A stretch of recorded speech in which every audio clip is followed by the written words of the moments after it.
when they want to be Islam, they want to come back to Islam, they want to be like the best ever Muslim. If they want to have beard, they have to have the longest beard. If they wear kopiah or songkok, they want to have the highest songkok, right? So that kind of thing, right? Okay, and then most of them, especially we do some profiling in Europe, 70% of them who involved in so-called bombing or means terrorist attacks, they committed sins, womanizer, and then sometimes they drinker. So then when they want to come back, so they do this thing, and they do also study through online. So this is where I relate to my presentation here, right? Then they also have some political. Okay, this is the dark web in the beginning. Okay, and the dark web also being used now by ISIS, right, to convey their message, and especially to come up with the idea. Okay, like this one, which is this is more on fatwa, more on means convey the message. But this one, especially for funding, channeling the funding, and also use bitcoins at this stage, right? Okay, so they use anonymous, right? So I think that's it. Okay, thank you very much. Okay, thank you. Applause for.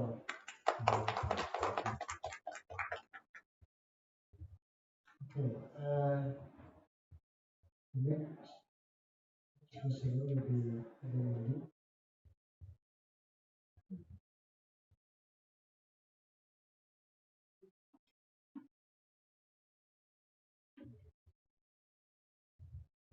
Kita bisa. Ya. Dan memanfaatkan. Assalamualaikum warahmatullahi wabarakatuh. So,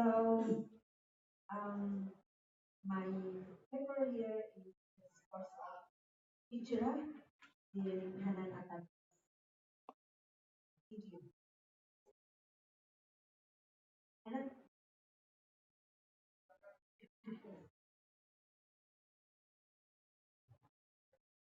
Hanan Atak is one of the most popular ustad in Indonesia nowadays, especially with young people as his followers. He built Sheikh Pemuda Hijrah as the vehicle to develop his dakwah.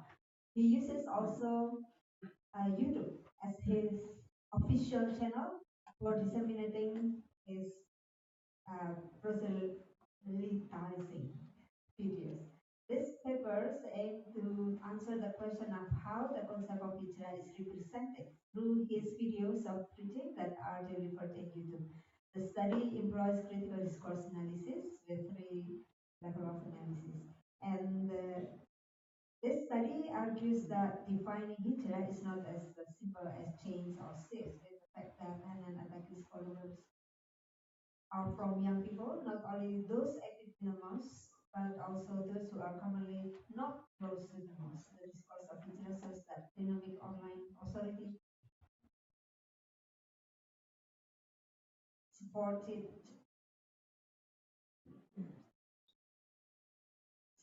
by offline performance. Young urban as the target audience is interesting because it is related to the urban neoliberal lifestyle. So what I want to talk about here is, at first, the concept of hijrah is one of the most important historical account when Prophet Muhammad moved, immigrate from Makkah to Medina for better life, better political, cultural situation for disseminating Islam. But now hijrah in Indonesian, especially urban life, getting more and more popular because of more and more public figure, artists, many popular young people say they are now hijrah. Hijrah in the urban lives means that they have a new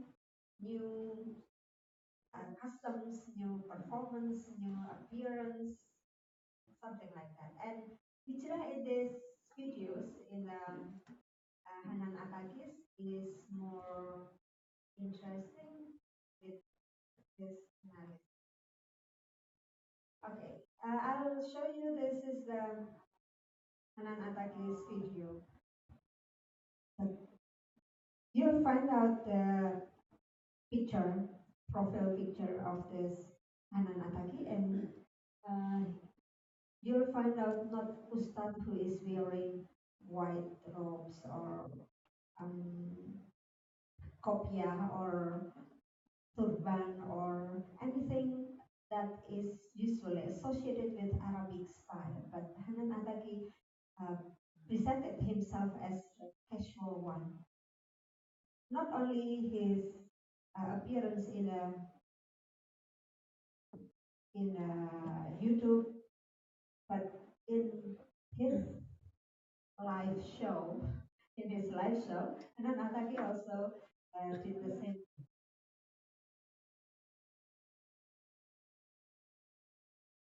This official channel, Hanan Ataki, it is a religious learning site, and then it builds religious learners group. The channel is subscribed by 732,000 subscribers since it was created in May 2017, so 2 years. There are many sections in this channel, and why YouTube? This is the statistic of YouTube. About 2 million monthly active YouTubers. YouTube, the most downloaded application in 2018, and December 2018, YouTube installed on 5 billion of Android devices, 1 billion hours of YouTube content viewed per day, 500 content uploaded to YouTube every minute, and 250 million hours of YouTube viewed per day on this screen. And YouTube localized to 91 countries and accessible to 80 different languages. So this shows that YouTube is a tool, is a means to disseminate this preaching, this da'wah from Hanan. And then we can look at the content of this, what kind of videos. There are many classification, for example, the classification of poster and life hacks, and then the classification of 1 minute poster, and then you'll find out as well the classification of tilawah, reading Quran, tilawah, the recording of Salat. Okay, so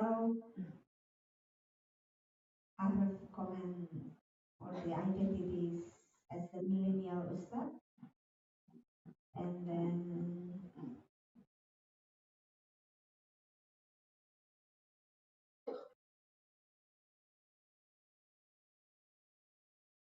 okay, look at from the language.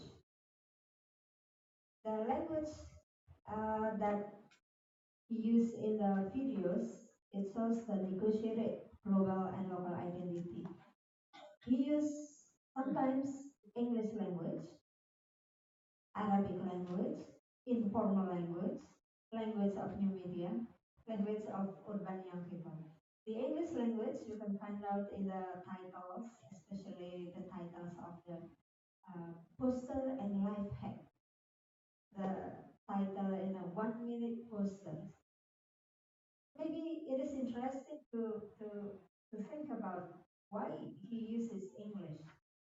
It seems that English gives the ideas of the modernity. English gives the ideas of the uh, educated intellectual things. So those who, and English also associated with young people's language. It seems that the language is familiar words and it's not very complicated English word. This is daily English word, but this gives the ideas that Hanan Ataki's discourse speech is modern and giving the sense of proud for the young and followers. And he also uses the Arabic language because the Arabic language is usually used when recite Quran or mention the Arabic terms, and also when he read hadith and reciting Quran. The Arabic words is used in almost all of Islamic preaching in Indonesia or elsewhere because Arabic language is considered as the um, bahasa surga. I'm from English department, and my the other department in my faculty is Arabic department. There is a different sense of the language. Those who are learning Arabic and students who are learning the Arabic language, they always call their teacher with ustaz and ustazah. But the students never call the teachers of English department with ustaz or ustazah. So, although they know that this means the same teachers, but they use the Arabic words only for their specific Arabic speakers. So why do the Arabic language seems that giving a kind of ideology that Arabic language is associated with the heaven language. Arabic language is discussing about or talking about not only the profound things, but it's talking about anything heavenly. Arabic language used in the videos of Hanan Atakis is interesting because besides he has educational background studying in Al-Azhar, so he's good at Arabic, and he also have good skills in reading Quran, tilawah. So most of the audience of our followers of Hanan Atakis love the way he reads Quran. And then the other things about language interested to discuss in this videos is the informal language. Hanan Ataki mostly never used the Indonesian formal bahasa Indonesia yang baik dan benar. But he always uses the language that is informal one, language that is used in spoken language for young people, for urban, for like Jakarta styles. So he never says that uh, Allah will Allah akan ngejabriin kita, ngejabriin, ngejabriin.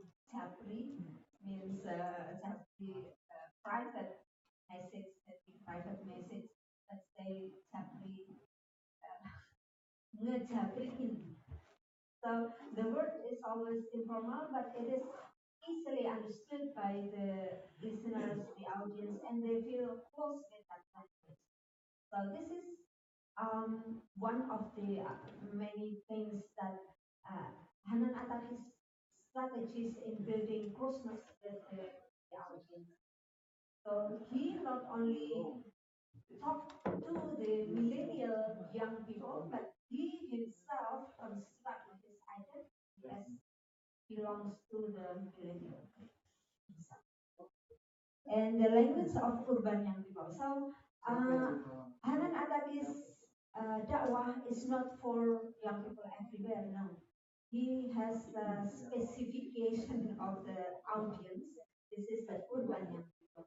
Where do we know about this? From the language. He always uses the, the terms that is commonly used in the urban areas. For example, well, we will have this coffee time. We will have this tilawah after coffee time. And in some of his videos, he used the he goes to Korea, South Korea, to Pulau Jeju, doing tilawah there. So this is a kind of popular place for young generation K-pop cultures, uh, K-pop wave that is very popular for Indonesian as well. Indonesian young urban people. And there is this is the jargon banyak main, banyak pahala, sedikit dosa. It seems that it is easy to combine the playing and carrying pahala and minimal sin. That's what he mean by negotiating the global and the local identities for young people. This can be seen if you in the videos. For example, when Hanan Atakis is invited in Samarinda and many other places, uh, he has nongkrong bareng Tuhan, nongkrong bareng Ustaz Hanan Atakis. What are they doing nongkrong bareng? The first, the activities is skate riding. He himself doing the skateboard riding, playing skateboard. And then the next is singing. And then the next is solar, singing national songs. So this kind of offline activities is also uploaded in the videos in the channel.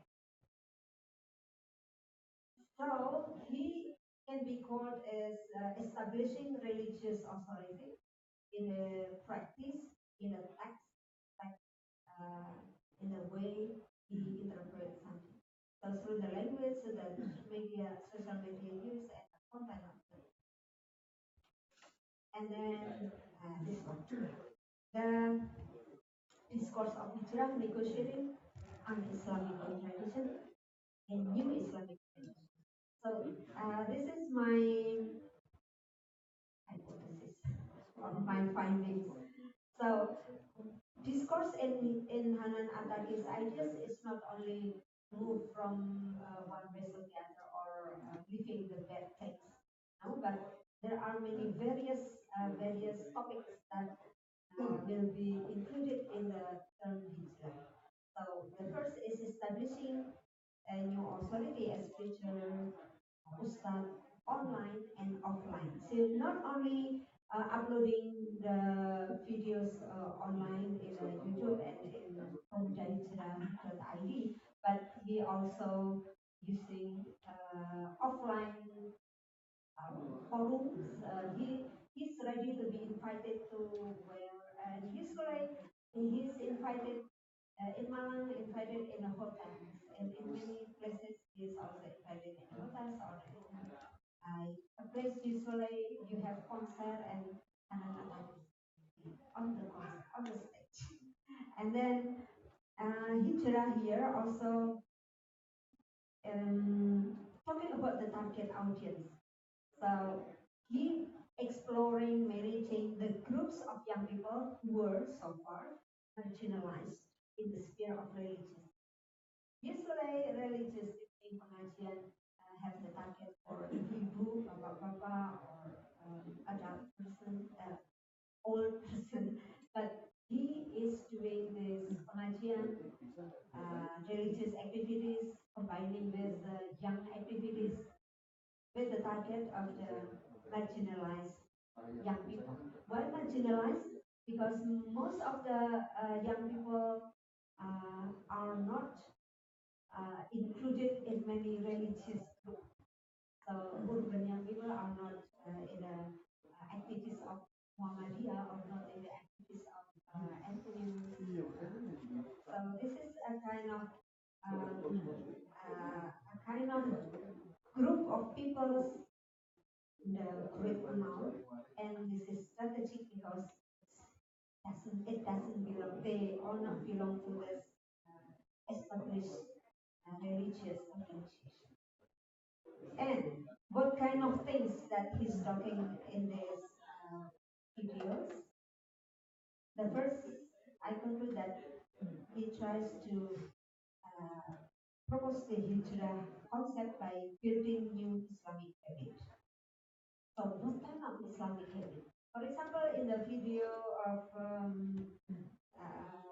daily life, in the morning, tilawah, in the morning, coffee time, building new Islamic habit here is reading tilawah in the morning, one page.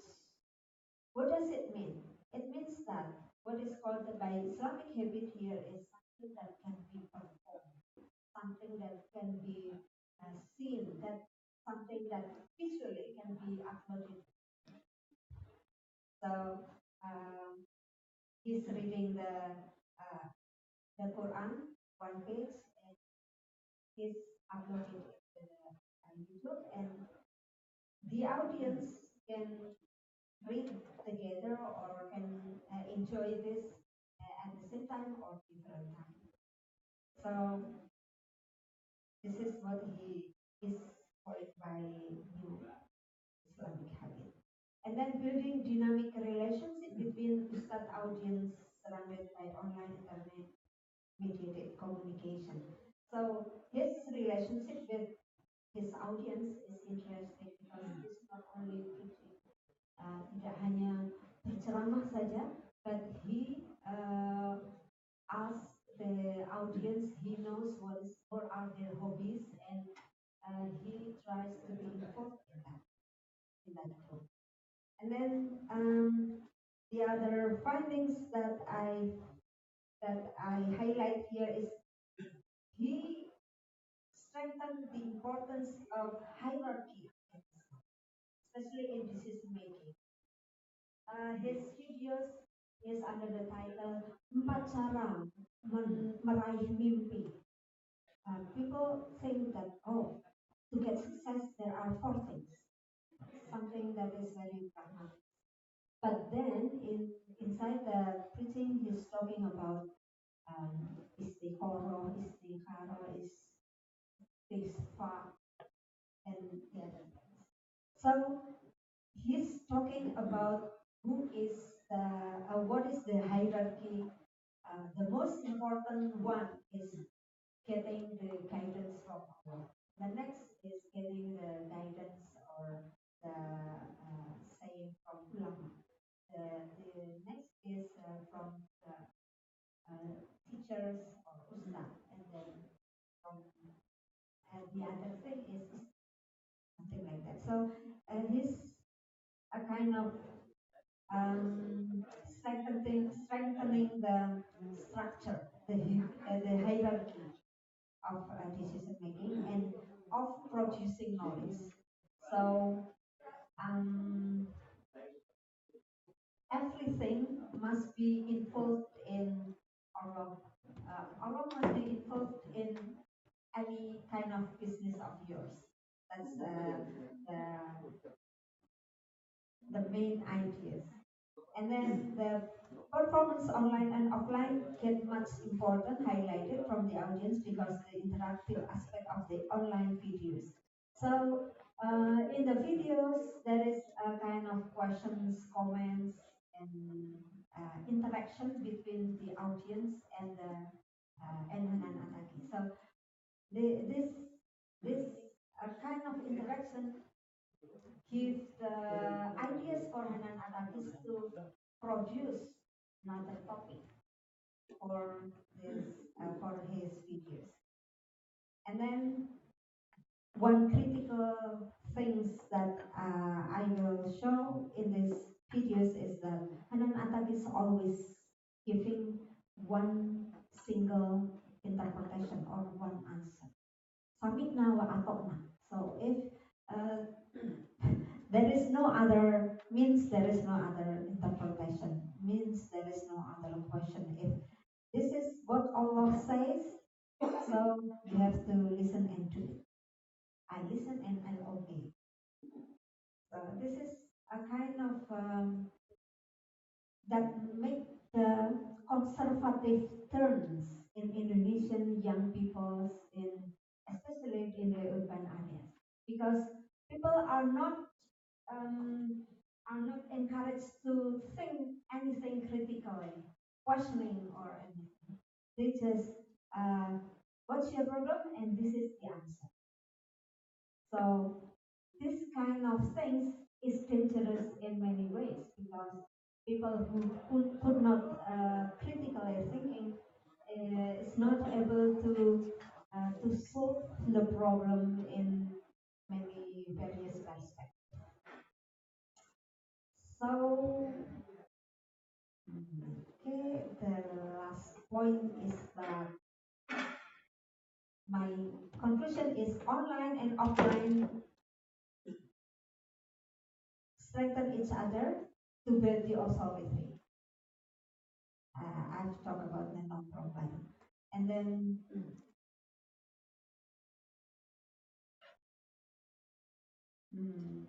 okay, so the tendency to get practical answers, straightforward answers, leads to one single interpretation or the scripturalist Islam. Well, I think that's my presentation. Thank you very much. Assalamualaikum warahmatullahi wabarakatuh. Okay, thank you, Bu Budi. Please give her applause. Okay, before I continue, I would like to welcome to Prof. Gary Hunt to come to this group. It's very useful for us. And let me wrap up the previous presenters one on one. We're setting up the presentation. Maybe the first, we can say that electronic fatwas or e-fatwas has circulated in internet through many platforms, promote terrorist related activities and challenge the religious authority because religious authority is it's no no longer related to the specific institution or actor, but it's becoming more fluid. Just like the second presentation, just like what Haran Ataki did. He said he tried to establish his own race authority. Haran Ataki's videos has shows that the definition of hijrah is more casual and maybe in the race maybe more popular. So it could be negotiate the identity of religious authority in Indonesia, especially. So the next, I would like to invite Pak Dede Sharif to present his paper related Shia and anti-Shia rhetoric in social media. This your time. This is your time.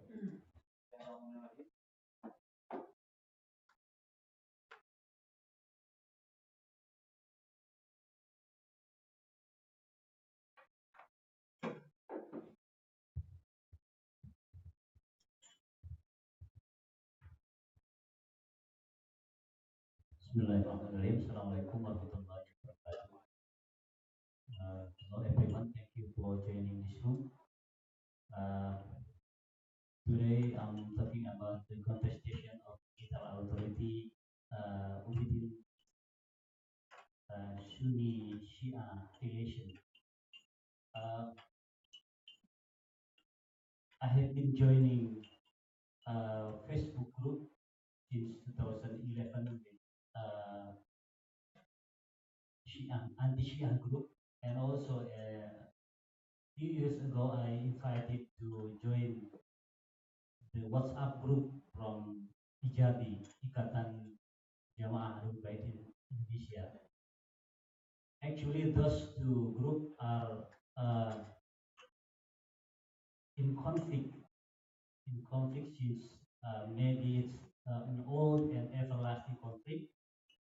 And what I would like to share this moment is how this intergroup conflict transformed to new dimension within social media platform. I would like to begin by the introduction that the social media provide new space for interreligious group encounter.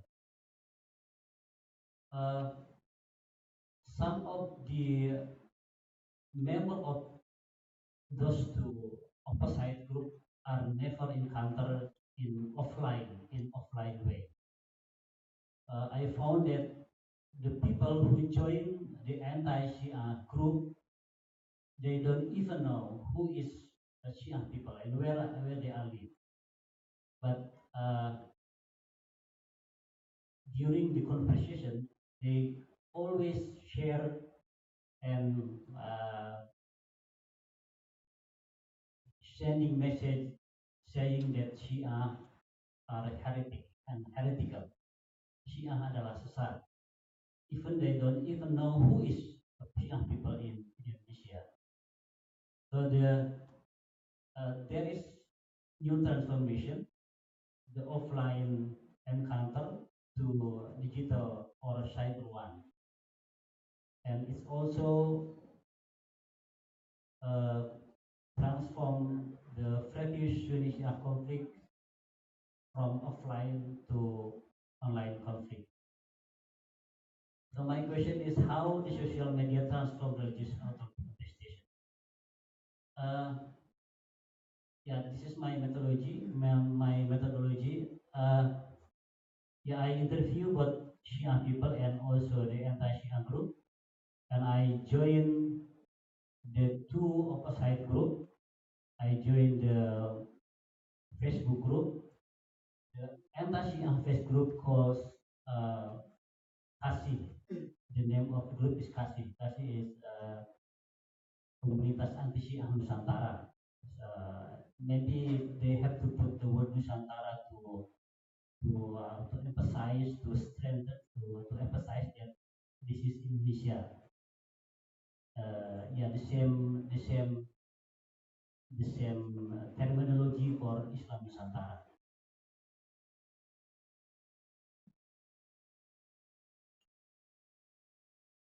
And the digital Shia appears in official website of Jabi and ICAS, Salsa, and also in a news portal, WhatsApp group.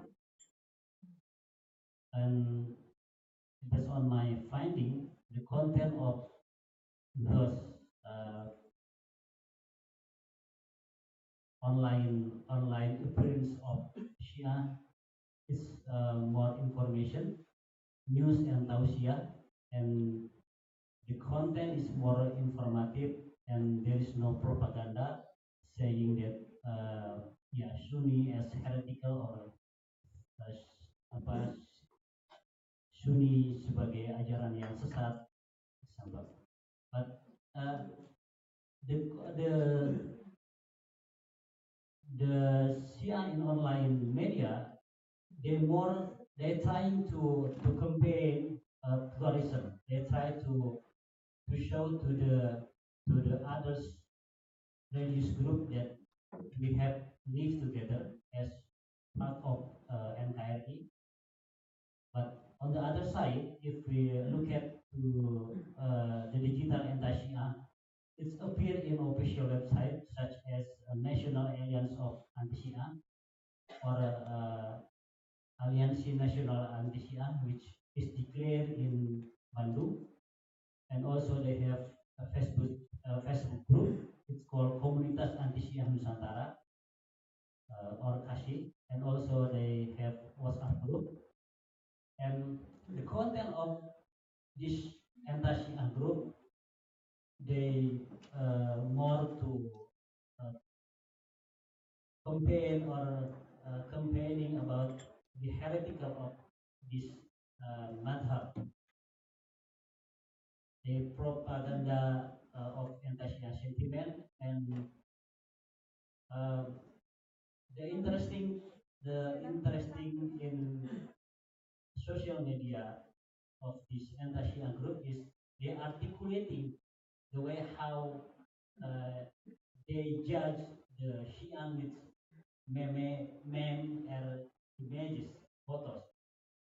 They don't even refer to the canonical sources. For example, they don't refer to hadith or ayat Quran. They just sending photo and then meme or capturing something saying that Shia is heretical. My major finding, I found that uh, yeah, prior to 2000, anti-Shia rhetoric was expressed more to theological dimension, with saying in the word or saying like Shia sesat, Shia bukan Islam, Shia is blasphemous, not Islam, and uh, before the mm, the yeah, the social media is very massive in our life. There are four methods of uh, how the anti-Shia judge the Shia as heretical.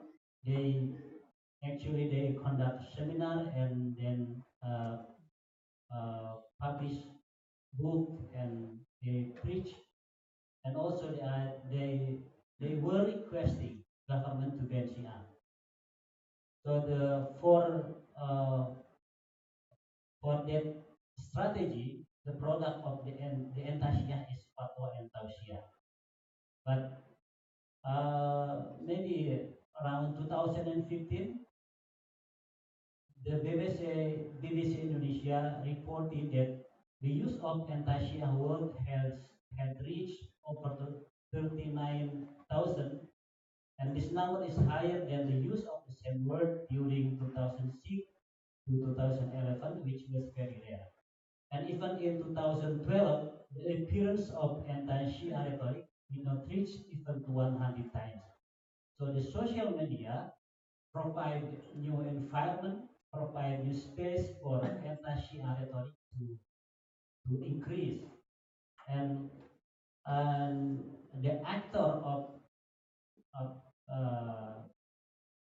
people who are saying or condemning Shia as sesat or heresy is not only to ulama, but also the laity people or orang awam, orang awam.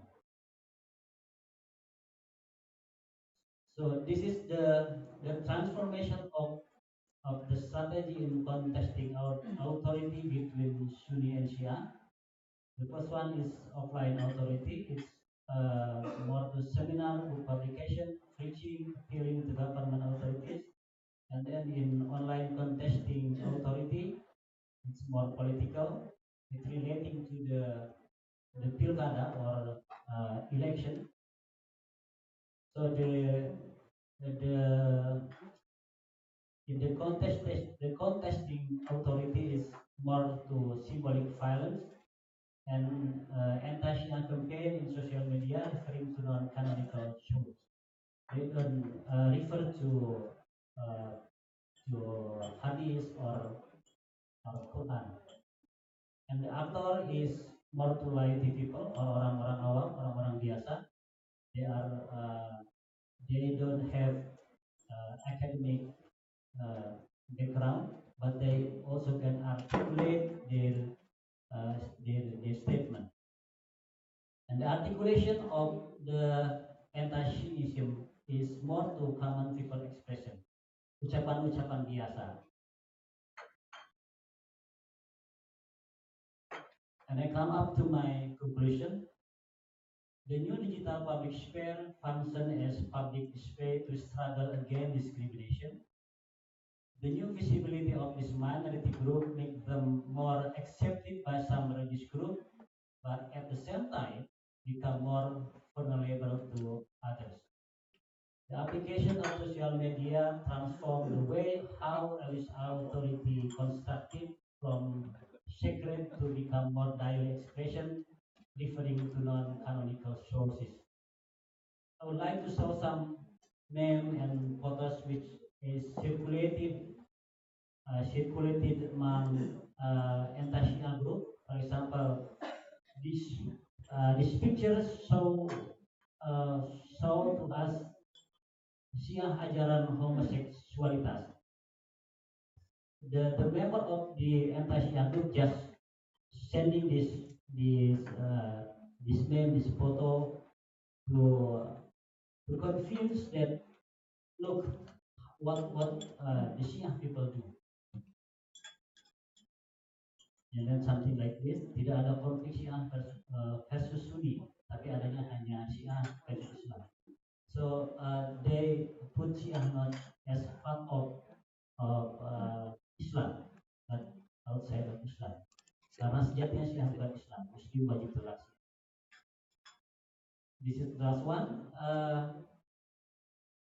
Yeah, these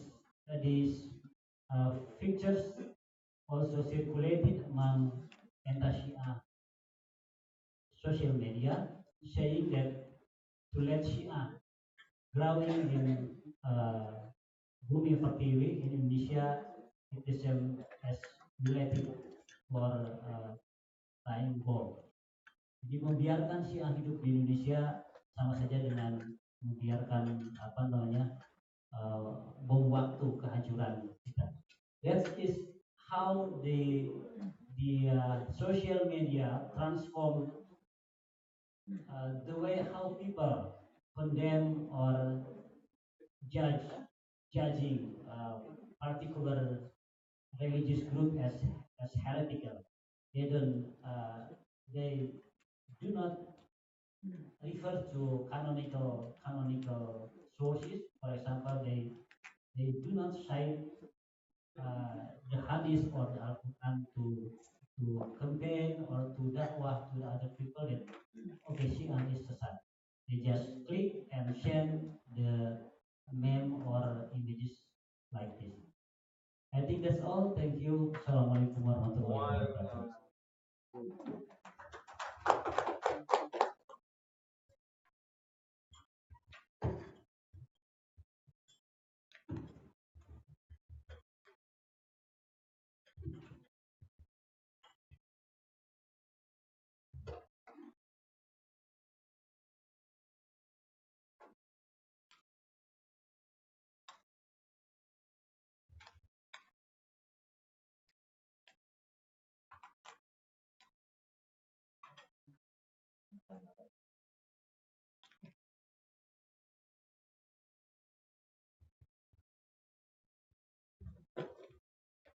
Bismillahirrahmanirrahim. Assalamualaikum warahmatullahi wabarakatuh. Pertama saya mohon maaf kepada Chair, saya tampil dalam bahasa Indonesia ya. Kedua, mohon maaf tampilan slide saya itu dengan Islam realitas karena bukan masuk jualan.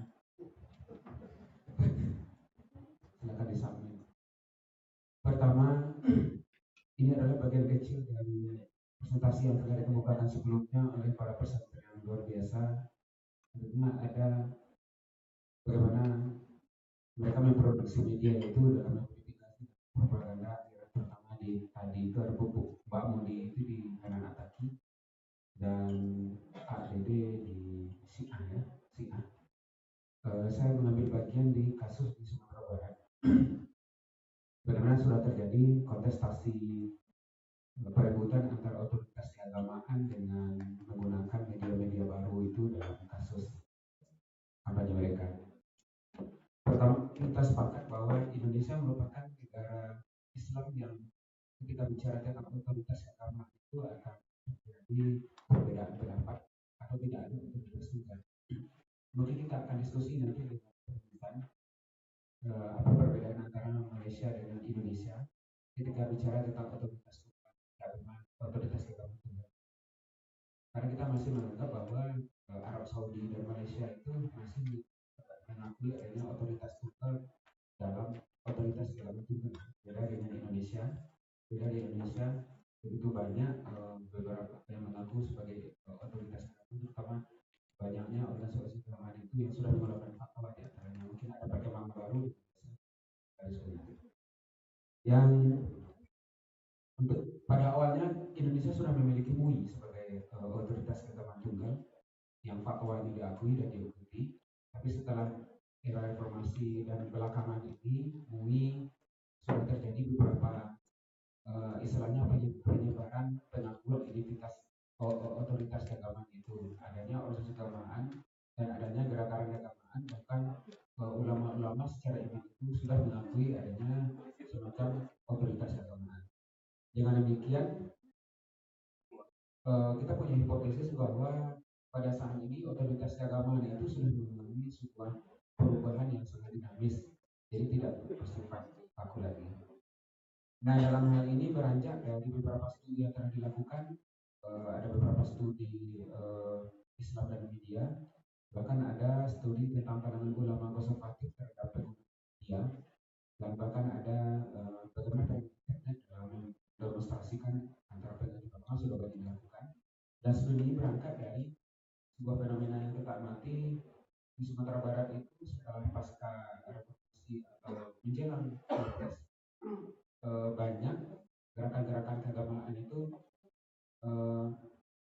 memproduksi beberapa fatwa-fatwa, dan gerakan mereka itu adalah adanya gerakan subuh berjamaah yang merupakan representasi dari alumni 212, dan ada dua kasus yang sangat menggemparkan secara nasional, itu adanya dosen IAIN Bukiti yang bercadar, dan ada persekusi Dr. Viera di Solok itu, dan itu sebenarnya adalah komoditas bagi gerakan-gerakan keagamaan baru itu untuk memproduksi fatwa-fatwa mereka. Nah, studi saya itu fokus pada bagaimana otoritas keagamaan yang diperlukan itu memodifikasi media dalam gerakan-gerakan mereka itu, terutama kasus-kasus pilpres. Pada saat ini di Sumatera Barat, di samping MUI sebagai otoritas keagamaan konvensional, juga terdapat beberapa otoritas keagamaan baru, terutama Persatuan Alumni 212, sebuah gerakan gabungan antara organisasi fundamentalis, dan kita ketahui bahwa gerakan 212 itu begitu gencar di Sumatera Barat. Ketika gerakan itu ada di Sumatera Barat, mengklaim ada mencharter pesawat, ada beberapa bus yang datang ke Senayan melakukan demonstrasi dan merupakan bagian 212. Di samping itu juga ada Muhammadiyah dan NU produksi fatwa-fatwa, dan ada bahkan secara kelabakan ada FPI dan RMI juga mengaku mempunyai otoritas keagamaan baru itu. Nah, di samping organisasi keagamaan, ternyata otoritas keagamaan itu juga dianut oleh ulama-ulama secara personal. Di antaranya yang paling unik itu adalah Ketua Umum Majelis Ulama Indonesia, Buya Gus Rizal Zahar, yang memposisikan mereka di samping fatwa dia sebagai sebuah ketua MUI, seorang ketua MUI, dia juga secara personal juga mempunyai sebuah otoritas. Ada fatwa-fatwa pribadinya, ada fatwa-fatwa untuk jamaahnya, dan dalam realitasnya tidak bisa dibedakan antara apakah dia sebagai seorang ketua MUI Sumatera Barat yang representasi dari sebuah fatwa-fatwa ulama Sumatera Barat, dan apakah dia sebagai seorang ulama personal yang mempunyai fatwa-fatwa sendiri. Itu agak susah, itu fenomena yang menarik. Di samping itu ada juga UAS, seorang ulama fenomenal, dan di Sumatera Barat dia memiliki kelompok yaitu sahabat UAS yang banyak diikuti, fatwa-fatwanya diikuti. Nah, di antara fatwa-fatwa berkembang pada waktu itu, pada saat ini dan belakangan ini juga masih dianut adalah adanya golput dan memilih PPI Muslim. Itu adalah imbas dari Pilkada DKI Jakarta 2017 itu, ketika kasus Ahok juga menyebar ke Sumatera Barat. Pada Artinya ketika kasus Sumatera Barat itu ulama-ulama, otoritas keagamaan baru dan profesional itu juga mengeluarkan fatwa tentang haram ini Muslim. Nah, di samping itu ada terutama kaitannya dengan fatwa tentang penistaan agama dan terakhir adalah fatwa Islam Nusantara begitu kuat di Sumatera Barat. Ini adalah fatwa-fatwa yang dikeluarkan oleh MUI Sumatera Barat yang representasi sebagai yang mereka mengklaim sebagai sebuah otoritas keagamaan tunggal pada waktu itu pada saat ini. Nah, ini beberapa hasil muzakarah ketika menolak Islam Nusantara itu sudah diproduksi dan disebutkan menjadi sebuah otoritas keagamaan gitu. Nah, di antara fatwa-fatwa ini tersebar begitu viral di beberapa media sosial, di grup-grup kelompok-kelompok dan grup-grup itu sudah begitu viral di disampaikan. Nah, di samping itu, MUI sebagai salah satu otoritas keagamaan dan FPI juga memiliki sebuah konten media, ada webnya, ada web mereka punya web. Di dalam web itu kita bisa menemukan bagaimana fatwa, bagaimana produksi dari dan dua web ini di forward oleh beberapa anggotanya itu disebarkan ke ke media-media sosial yang ada itu baik Facebook, WhatsApp atau Instagram itu begitu masif kutipan dari pendapat pemimpin mereka itu disebarkan ke seluruh media sosial itu dan menjadi sebuah viral. Ini beberapa media MUI Sumatera Barat sudah memiliki akun Facebook juga yang memiliki teman ya, friend, dan juga ada MMI memiliki akun Facebook Minang Bertauhid dan itu begitu viral ketika ada pendapat ulama berkaitan itu bukan suatu persoalan yang ada Sumatera Barat begitu langsung diviralkan beberapa media sosial. Secara otoritas keagamaan personal juga memiliki Facebook. Datanya Buya Gus Rizal Zahar, ketua umum Majelis Ulama Sumatera Barat ini, dan bahkan sempat ditutup oleh Kominfo karena beberapa konten-konten berbau radikal dan hak itu ternyata ditutup. Ternyata pada saat ini dibikin lagi dengan akun Gus. Pada awalnya dia adalah Buya Gus Rizal Zahar secara formal namanya itu yang ditutup selama 3 bulan belakangan ini. Begitu juga sahabat UAS juga sudah memiliki akun di Facebook. Ada di dalamnya itu ada YouTube ceramah UAS begitu banyak followernya di apa. Nah, di samping aspek positif dari penggunaan media itu penyebaran informasi, penyebaran fatwa dan penyebaran paham keagamaan, penyebaran keagamaan oleh kelompok ini. Ada beberapa aspek negatif dari komunikasi media yang dilakukan oleh otoritas keagamaan itu sekarang hoax. Ketika hoax Prabowo itu diklaim sebagai sebuah kemenangan sila Indonesia itu memang disebarkan secara viral. Ini beberapa bentuk hoax yang kita temukan yang sudah menjustifikasi ulama itu ada dua, ada kelompok 0102 itu begitu viral di beberapa media dan disebarkan di masif dari kelompok 02 dan 01. Nah, di samping itu ada politisasi dan otoritarianis agama bahwa mereka mengklaim adalah suatu kelompok otoritas yang paling sangat otoriter dalam sebuah fatwa keagamaan dan ini mungkin kita alami di YN Bukit Tinggi adalah kasus dosen bercadar itu artinya ketika tidak hanya sebatas bahkan sudah menjadi sebuah fatwa MUI yang tidak boleh melarang dosen YN itu bercadar karena cadar itu adalah syariat Islam itu sudah menjadi sebuah fatwa yang ada di MUI Sumatera Barat yang begitu viral disebarkan. Artinya ketika menganggap itu setidaknya mereka sebuah semacam otoritarianisme agama ketika bicara tentang fatwa yang kita anggap sebagai sebuah khilafiyah. Nah, ini adalah respon hoax kasus dokter Vira, dokter yang begitu viral yang persekusi oleh kelompok-kelompok di 212 yang belakangnya ada FPI.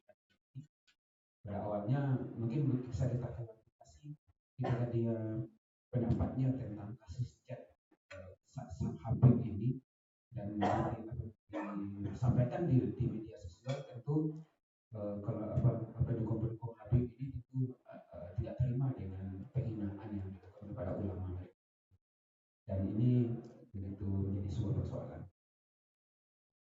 Nah, jadi demikian inilah beberapa kesimpulan ketika apa yang ditemukan dari beberapa studi ini. Ada semacam politisasi dan otoritarianisme ketika sebuah otoritas keagamaan itu memakai memverifikasi sebuah media sosial dalam mempromosikan fatwa-fatwa mereka, dan otoritas keagamaan pada saat ini akan mengalami semacam perubahan-perubahan. Kita menganggap bahwa otoritas itu merupakan suatu yang fix yang tidak bisa berubah, dengan perubahan, dengan kontestasi transformasi di kita saat ini, bahwa otoritas keagamaan itu sudah mengalami perubahan-perubahan. Sebuah kelompok keagamaan tidak bisa mengklaim bahwa dia punya otoritas keagamaan, dan kelompok-kelompok individu juga bisa mengklaim bahwa itu mempunyai otoritas selagi memiliki sebuah syarat dan ketentuan yang kita tetapkan. Mungkin itu dari saya. Assalamualaikum warahmatullahi wabarakatuh.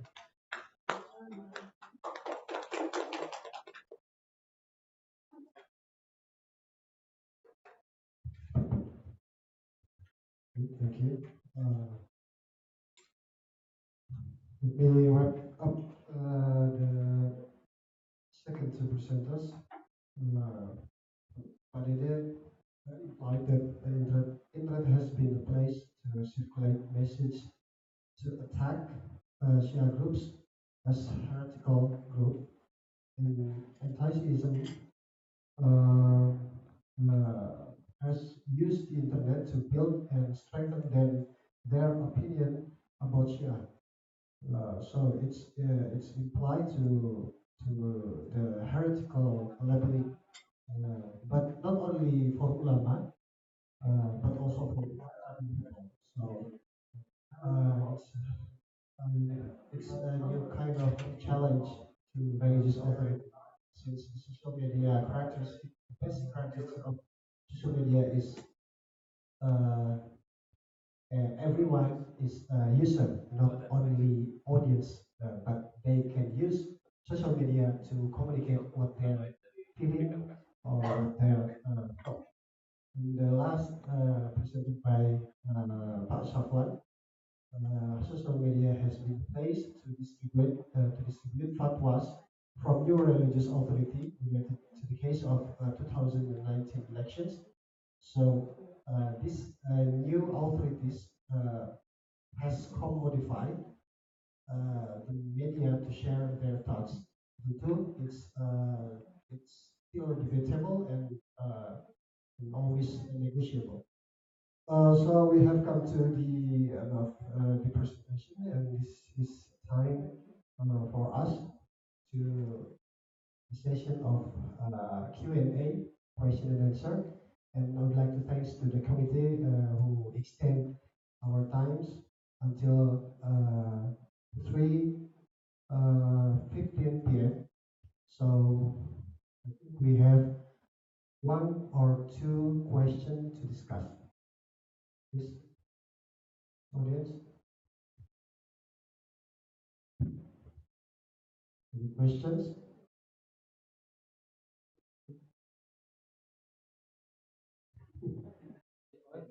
Okay, caller one, ada lagi? Okay.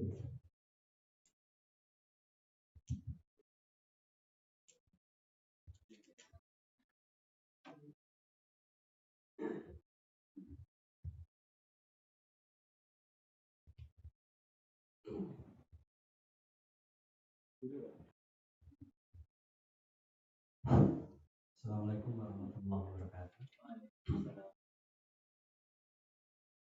Saya akan bertanya bahasa Indonesia. Pertama tentang kontestasi antara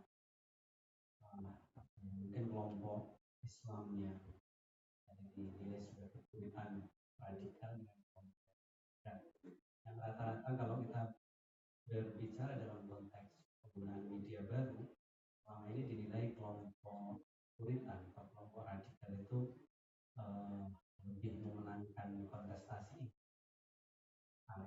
biasanya sering disebut sebagai lebih lantang gitu kan dibanding moderat muslim yang sesungguhnya dia mayoritas sesungguhnya kan seperti itu. Nah,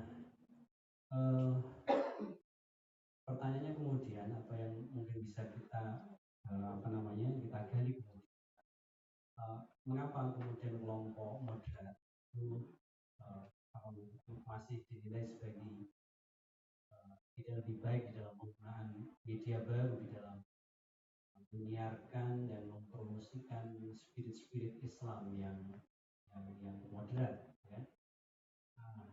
Apakah ini tidak dikatakan sebagai terlambat karena sering orang mengatakan atau banyak pihak yang mengatakan bahwa kelompok-kelompok puritan itu sudah sedemikian jauh berkembang sehingga kalau kita lihat teori kegaduhan-kegaduhan selama ini itu adalah akibat dari semakin menguatnya kelompok-kelompok puritan itu yang memang cenderung tidak toleran terhadap berbagai kemajemukan yang ada di Indonesia.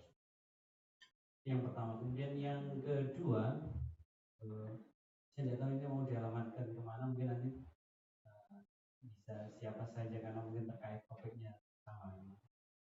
Kemudian yang kedua, ini sebenarnya adalah realitas yang sangat terkait dengan kontestasi dengan media ini. Menurut saya adalah realitas yang sangat mengkhawatirkan untuk Indonesia ke depan, masa depan Indonesia ke depan. Persoalannya gini, bahwa dengan kecanggihan teknologi baru itu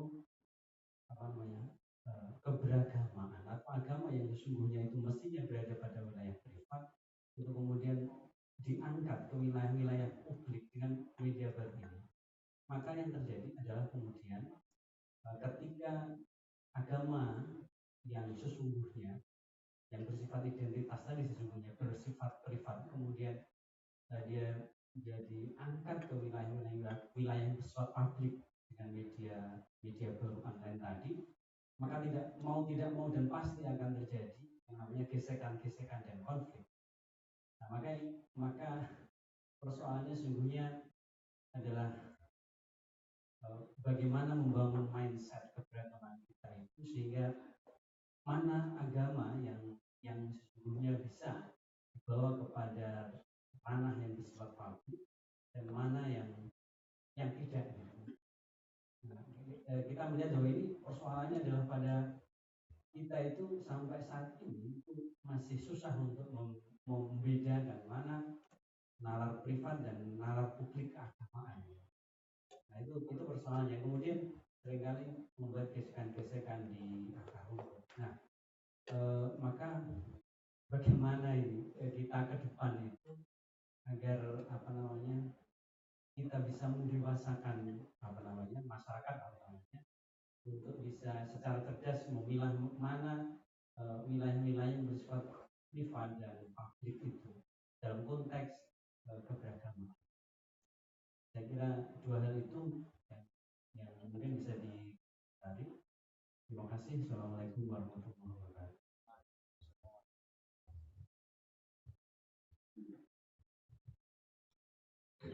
Okay, thank you. I think I would like to address the question to Bapak Muhammad Rizal. Right? I'm talking about ISIS. So do you think that ISIS violate or corrupt some religious teaching because of not understanding of what Islam really is, or have been taught that way, or they just do that on purpose, and it's not for their political intention or something, so they just spread threat to people, killing people with different ideas. So what drives them to do that? Do you think that they're ignorant of the true teachings of Islam, or that because of the political intention that behind them spread fear and kill people? I think that the first question. The second question is that the lady that you told us that fall in love into an ISIS person. So do you think ISIS recruit that kind of charming gentleman to just try to trap some ladies and then call them and recruit them to be the banner. If that's the case, and that's the question. Thank you.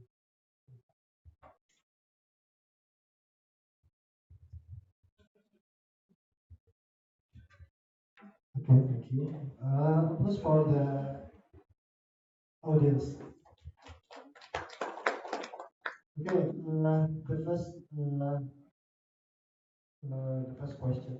I think it's a general question. So, all of you have opportunity to give comments.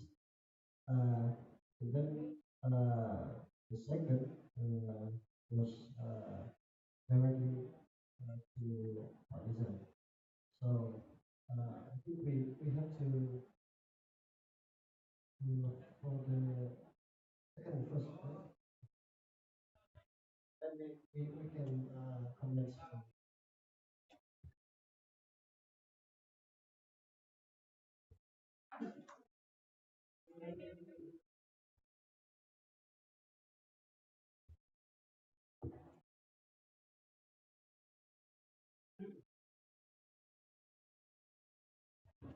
Okey, bismillahirrahmanirrahim. Terima kasih Bapak yang tanya soalan.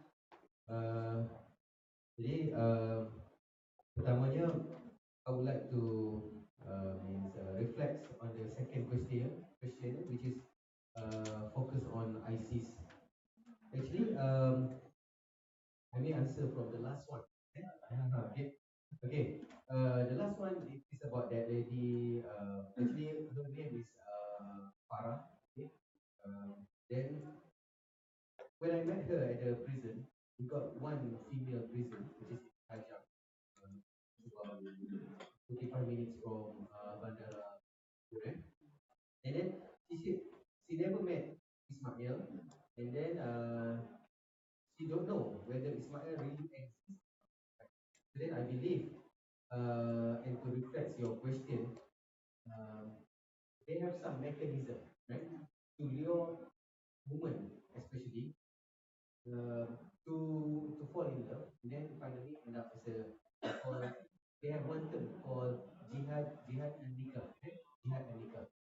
And for example, we also have lots of cases. This is a lady from Malaysia, right? Then end up in Iraq or Syria, married, right? With jihadist fighter, and then finally the husband died, and then they've been given the instruction by the ulama of the city to marry another jihadist, right? So for me, I believe they have some mechanism which is to lure the woman, especially, to marry with these people, and then once once they get into the place when they live under the rule of so-called ISIS kingdom, and then they see the true colors. Okay, because we got lots of cases. For example, one lady, her name is Azlina. I call her Kak Azlina. She been trapped 6 years in Mosul. Okay, married with Iraqi, and then he said he saw lots of things like bad things about Iraq, about ISIS. Only happened after she was trapped over there under the rule of so-called ISIS. Okay, that's one thing. Second one, yes, actually it is not ISIS. We can say all of the extremist group, right? Actually, they hijack Islam, right? So we have to stress this, eh? Not Islam or none of the religion in this world, okay, promote extremists or terrorists. But all of the religions in this world being hijacked by so-called extremists, terrorists.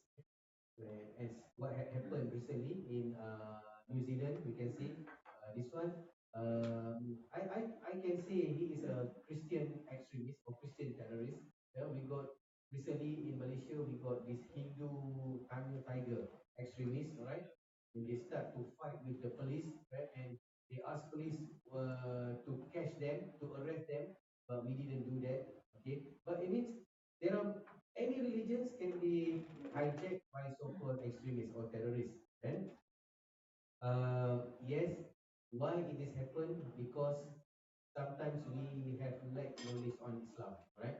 That's the first thing. And then the second one, all of this movement, they are few steps ahead of us, right?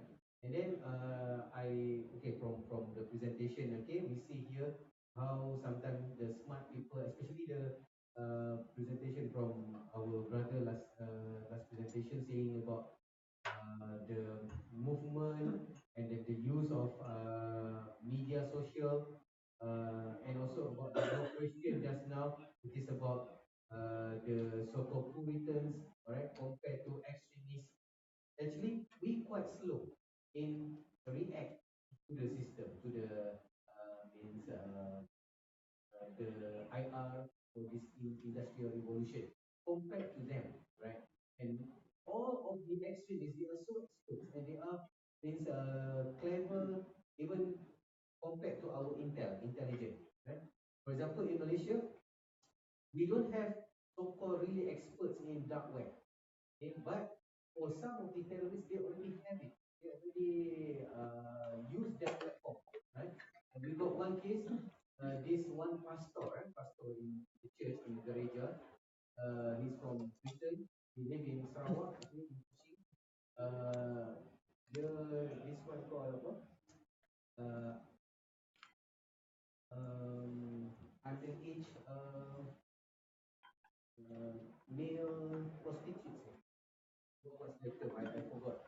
It couldn't come up in my mind. So what happened after more than 160? I think about 200 means victims, right?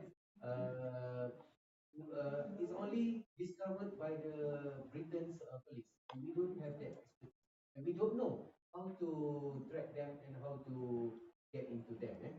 So that means among our means means weakness, okay. And then on top of that, also they have so-called religious or sorry, not religious, so-called political agenda behind all of this, right? If we see every people here and all of us here, we got some thinking, we got some knowledge, and this knowledge, this idea, it is about like a water that going to flow, like a flowing water, and we cannot stop the water, right? If we stop it, then we have to make one like one tunnel to make the ideology go into the in specific manner, all right? And then we create the pathway for the ideology. If not, then the ideology, if we stop it, they will find different way. So that's the problem. So I think that's among the reason from your question why it did happen, because sometimes we as a government we stop every channel for them to convey their message, their ideology. But what we should do is we create the channel, right?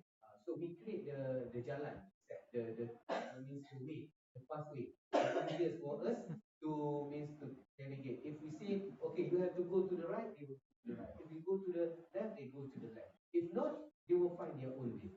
Okay, so the first question, which is yes, extreme, which is more prone, and it is they are more specific and more means lantang, means to voice over their means their idea compared to us, because sometimes this is my personal overview, because we feel normally the majority we feel complacent. Same like for example in Malaysia, because we are I think in Malaysia same, because we are majority, Muslim, we are majority, then we feel comfortable. We are like living in a comfort zone. So then what happened? The small splinters or the extremists, because they are minority, even though the so-called non-Muslim also minority, they are more specific, they are more organized, systematic, and that's why they are more successful, right? And then yeah, mana narrative yang privacy and then yeah, narrative yang public, right? So for me, this is my personal view. They have no privacy narrative on Islam, because after Rasulullah SAW take a hijrah from Makkah to Madinah, they have no means dakwah in Islam in siri, in sembunyi no more. So once Rasulullah moved to Madinah, Islam been spread means loudly, openly. So if suddenly one kind of Islam come to us and they say, okay, kita jangan bilang ke isteri, ke ibu, ke ayah, ini di dalam lokaliti ataupun dalam kumpulan kita, it means something wrong. Because Rasulullah he make a hijrah, the Islam openly spread. Means they have no Islam that have to be in a small compound or in a small group, closed group. So it's supposed to be in an open. That's my opinion. Maybe we can discuss further on that. Thank you. I will continue maybe about why the religious mainstream organization what we call they are defeated in the war of narration or in the social media or the online or in the digital area. I think the problem is not only a matter of the narrative wars in the social media.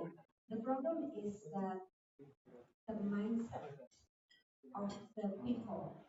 So most of the Hanan Ataki's followers or audience are young people. They are not. They do not have a kind of pesantren background or very strong religious. No, they are urban young people who needs a short answer, who needs a definite answer in everything. So this is a kind of the culture of pragmatism, the culture of do not want to think in a critical way.